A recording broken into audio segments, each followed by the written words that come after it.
Origine du vivant, métaux, protéines et bulles de temps. Local, les conditions primitives, un bain temporel instable.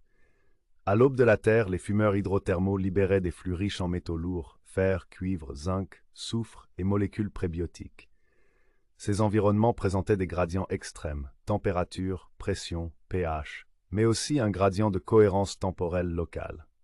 Selon le modèle du temps zéro, ces zones n'étaient pas seulement des réacteurs chimiques, mais des zones de condensation du champ Tessor, là où l'organisation spontanée de la matière vers un minimum de dissipation temporelle devient possible. Les protéines métalliques, ancrage du T0 dans la matière vivante. Très tôt, des structures moléculaires ont émergé capables de lier des métaux à des chaînes organiques, les métalloprotéines, fer-soufre, cytochrome, cuprine.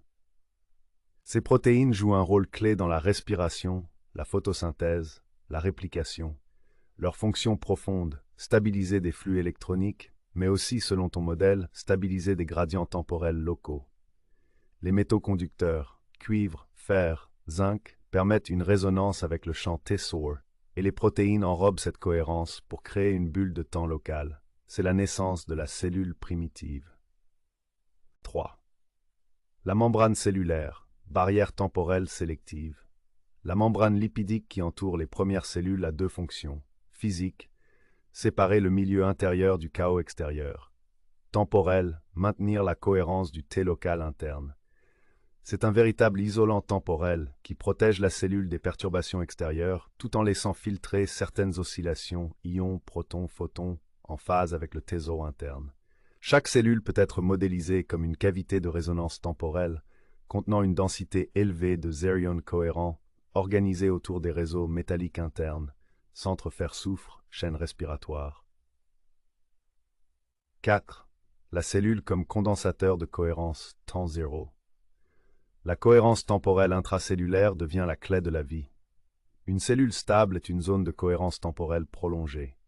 La mort cellulaire se traduit par l'effondrement de cette bulle temporelle. Les cellules souches, très plastiques, présentent une plus grande réversibilité du T local. Le cytosquelette, les microtubules, l'eau intercellulaire structurée participeraient à l'organisation dynamique des flux T-so dans la cellule. 5. Origine évolutive et mémoire temporelle.